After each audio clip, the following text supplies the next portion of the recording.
Morning ನಾ ಓಡಿದೆ ಯಶವಂತಪುರ್ಗೆ. ಯಾಕಂತ ಹೇಳ್ತೀನಿ, ವಿಡಿಯೋ ಫುಲ್ ನೋಡ್ರಿ. ಈ ಬೆಂಗಳೂರು ಅಷ್ಟೇ ವಿಚಿತ್ರ ನೋಡ್ರಿ. ಬೆಂಗಳೂರು ಅಥವಾ ಲೈಫ್ ವಿಚಿತ್ರ ಗೊತ್ತಾಗತ್ತಿಲ್ಲ. ನಂಗೆ ಆ್ಯಕ್ಚುಲಿ ಸೇಫ್ಟಿ ಪಿನ್ ಬೇಕಾಗ್ಯಾವ. ಓಕೆ, ಬೇರೆದಾಗ ನಿಯರ್ ಬೈ ನಂಗೆ ಯಾವುದು ಸ್ಟೇಷನರಿ ಶಾಪ್ ಸಿಕ್ಕಿಲ್ಲ. ಅಂಡೆಲ್ಲ 3 ಕಿಲೋಮೀಟರ್ಸ್ ಆಗೈತೆ. Okay, what is the safest option? Blinkit Zepto ಏನಾದ್ರು ಅನ್ಕೊಂಡು.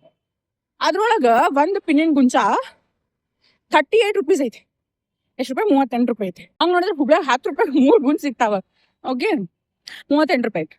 ಓಕೆಪ್ಪ, ಎಮರ್ಜೆನ್ಸಿ ಐತಿ, ಏನು ಮಾಡೋಕ್ಕಾಗಲ್ಲ, ಸಿಗತ್ತಿಲ್ಲ, ಕೊಟ್ಬಿಡೋಣ 38 ರೂಪಾಯಿ ಅಂದ್ರೆ. ಇನ್ನೊಂದಷ್ಟು ಏನಂದ್ರೆ, ಬಿಕಾಸ್ ಆರ್ಡರ್ ವ್ಯಾಲ್ಯೂ ಭಾಳ ಲೋ ಇರೋದ್ರಿಂದ ಅಂತ ನನಗೆ ಅದ್ರ ಮೇಲೆ ಒಂದು 30-40 ರೂಪಾಯಿ ಡೆಲಿವರಿ ಚಾರ್ಜಸ್ ಹಾಕ್ತಾರೆ. ಓ ಮೈ ಗಾಡ್, ಈಗ 38 ರೂಪಾಯಿ ಐತಿ, ನಂಗೆ 70 ರೂಪಾಯಿ ಬೀಳ್ತೈತಿ. ಓ ಭೈ, ಈಗ ನಂಗೆ 30 ರೂಪಾಯಿ ಬೇಡ ನಂಗೆ ಡೆಲಿವರಿ ಚಾರ್ಜಸ್ ಅಂದ್ರೆ ನಾನು ಮತ್ತೀಗ 150 ರೂಪಾಯಿ ಆಗೋ ತನಕ ಏನು ಐಟಮ್ ಬೇಕು ಅದೆಲ್ಲ ಆ್ಯಡ್ ಮಾಡಬೇಕು. So at the end of the day ಕಟಾ ಮೇರಾ ಹಿ ಹೇ ಪಿನ್ನಿಗೆ ನಾನಿಲ್ಲಿ 150 ರೂಪಾಯಿ 200 ರೂಪಾಯಿ ಖರ್ಚು ಮಾಡಬೇಕು ಅಷ್ಟೇ. ಸೊ ಕಮಿಂಗ್ ಬ್ಯಾಕ್ ಟು ಇವತ್ತಿನ ಕ್ಲಾಸ್. ನಿನ್ನೆ ಸಡನ್ಲಿ ಮೆಸೇಜ್ ಬಂತು, ನಾಳೆನೇ ಸ್ಯಾರಿ ಟ್ರಿಪ್ಪಿಂಗ್ ಕ್ಲಾಸ್ ಇರ್ತೈತಿ, ಸ್ಯಾರಿ ತೊಗೊಂಬರ್ರಿ ಅಂತ ಹೇಳಿ. ಬಟ್ ನಾನು ಸ್ಯಾರಿ ಹುಬ್ಳಿ ಒಳಗೆ ಬಿಟ್ಟು ಬಂದಿದ್ದೆ. ಅದಕ್ಕೆ ರಾತ್ರಿ ಬಸ್ ಒಳಗೆ ಸಾರಿ ಪ್ಯಾಕ್ ಮಾಡಿ ಇಡಿಸಿ ಮಾರ್ನಿಂಗ್ ಯಶವಂತಪುರ್ಗೆ ಹೋಗಿ ಪಿಕ್ ಮಾಡಿದ್ವಿ ಸಾರಿ. ಇದು ನೋಡ್ರಿ ಸಾರಿ ಸ್ಟೋರಿ. ಆಲ್ಸೋ ಇದು ನಾ ಡ್ರೇಪ್ ಮಾಡಿದ ಸಾರಿ. ಹೆಂಗಾಗೈತೆ ಅಂತ ಹೇಳ್ರಿ.